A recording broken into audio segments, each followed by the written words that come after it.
As soon as I get here, this guy, Carlos, recognized me. I didn't know how to handle it. How you put money on the phone for me? I help you do it, though. I gotta do it, too.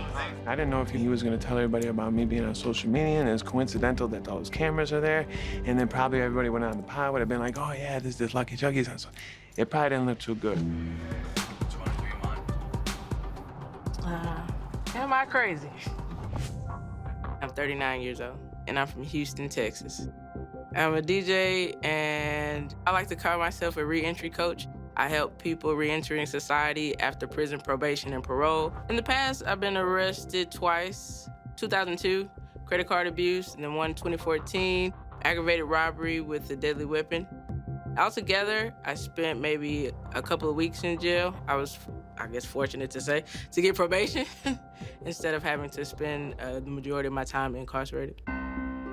Even to get 6 years probation rather than being incarcerated, the beginning stages trying to get my life back on track, nobody saw that. My main motivation has to do with my life work. Go chase that dream and go from felon to phenomenal. If I can achieve this, you can too. What he wants? How many he got? Ask him what it did to him. Tell him I give him a salami stick. I'm giving him a salami stick for that one. That's all it's worth for me. When inmates come to me with the pills, it's just like, now you feel comfortable enough to come to me and talk to me and be like, hey, I got some pills. Got some more Kool-Aid for you, man. And I got some pills on me now. These are uppers. That's a sleeping pill, so a sleeping pill I can get $10 for. So I'm up $69.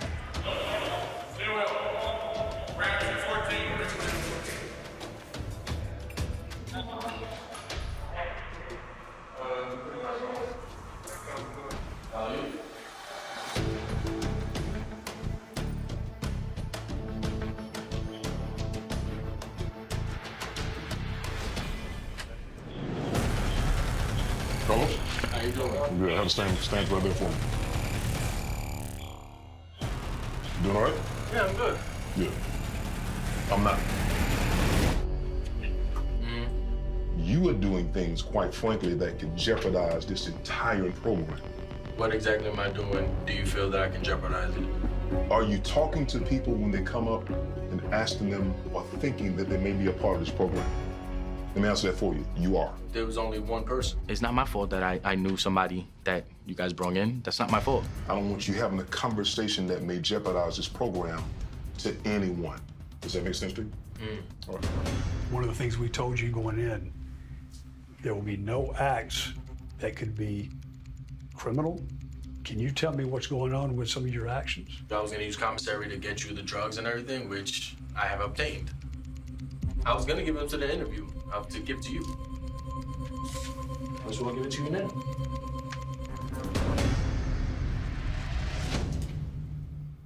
I'm glad that you gave this to me now.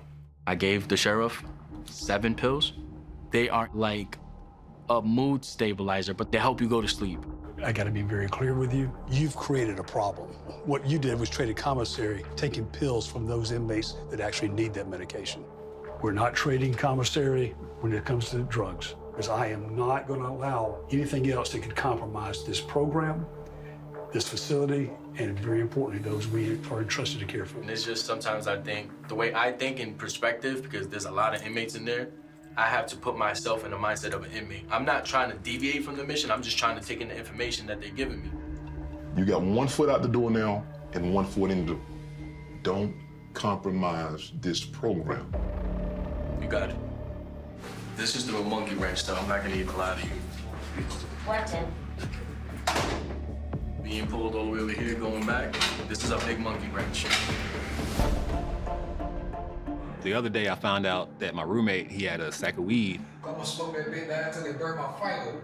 But we didn't have a lighter at the time.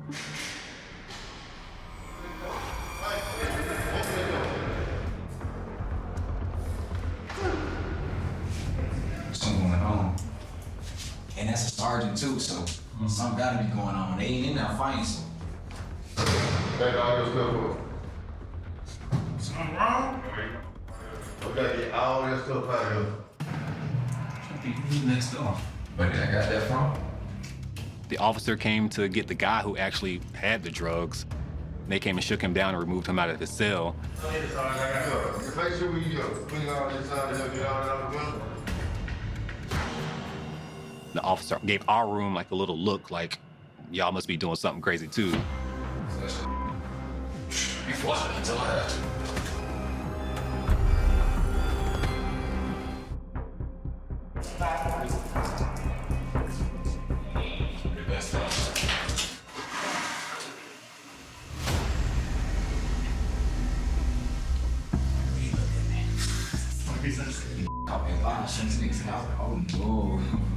We had to flush the weed down the toilet. It's my total, guys. Unless you do smoking or something. Probably what it is. Can't do that shit every day. I do that shit every night. Yeah, see it disappearing all goddamn. Yeah, there you go. All night. I hope you ain't here today. Was there any thought in your mind that you could catch a real charge by doing that? Honestly, I don't think I would have caught in a real charge if I would have smoked it, but I believe I would have caught a real charge if I would have got caught with it. So that was the main reason that I wanted to flush it instead of just keeping it. Yeah, I don't want to catch any real charges. I think that was our best option, bro. And 10 days, it turns to 10 years in this motherfucker.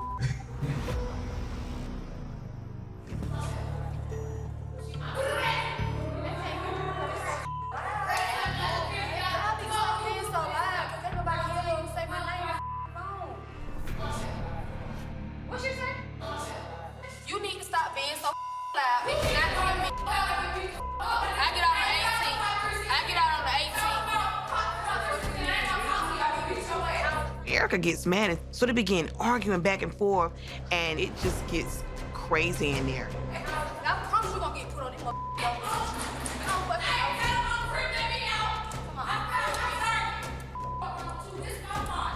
You better shut the up trying to call my child, bitch.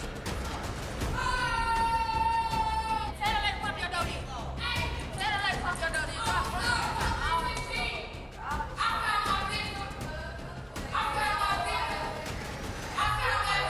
I think I get humbled by two ladies that are trying to fight over the loudness.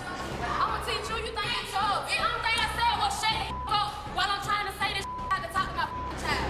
Then it turns into cussing people out. It's very extreme, very intense. You ain't no child, like I said. Now what? My children, like you said, stand on it. Stand on it. When they lady open the answer, they buzz and pop your door. Be stand on that my kids. When they pop your door and hit you dead in your that's on both of my children.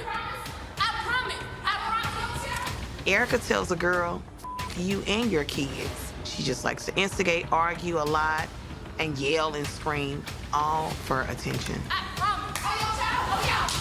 Come on. Come on. Come here. Come here. Come on. Why am I still arguing with this little bitch? You talk too much. I don't talk too much. When Erica gets going on her rampages, What's wrong with this new bitch? she's just loud and rowdy, but willing to fight. You can't come in here and fresh meat talking. You don't know who you talking to. It just, I don't really understand her anger. But I know she's from Pittsburgh in a big crib. Whatever, who cares? Hey, I'm supposed to be on Medline for Tylenol, man. Yeah, just ignore me, bitch. I shouldn't have got this. Hey, man, I'm supposed to get Tylenol with the Medline, man. Bitch ass. Walk right past me and punk. He walked past 3 times. He's still ignoring me. I feel like I've been dehumanized. And if I feel like that, I can imagine how all these guys feel.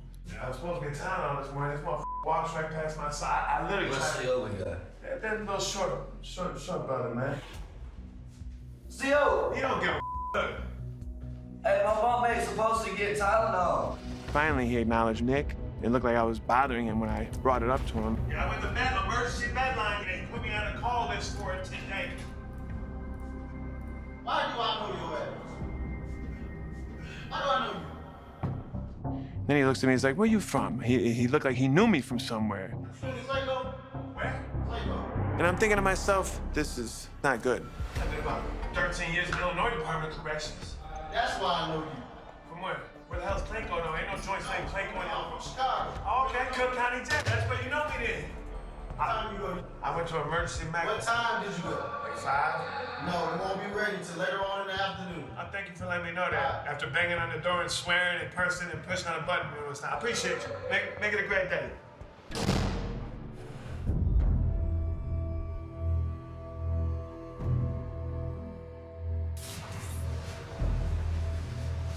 My objective, so I don't move the way I move, it's like they're downplaying it. You know what I'm saying? Sure. You know what you're supposed to do here. He tried to belittle my character. You're not on the front line, going into a pod, seeing, observing, looking for the loopholes. You're not doing that. My intentions were good, but the way they downplayed it made me feel some type of way. I'm keeping 100% me, authentic. I'm not sugarcoating. I'm not gonna put on for the cameras. That's my pride talking, because I know I can do that. I know what I'm doing. I was gonna use my commissary to get what I wanted. Whatever was available for me to grab. The sheriff, the chief, is here for the wrong reasons. They want to be the stars. I'm here for the right reasons. And my mission ain't done. I gotta keep going. I don't feel like I'm in jail. I feel like I'm in an insane asylum. The groundbreaking experiment returns for the first time ever with 7 former inmates.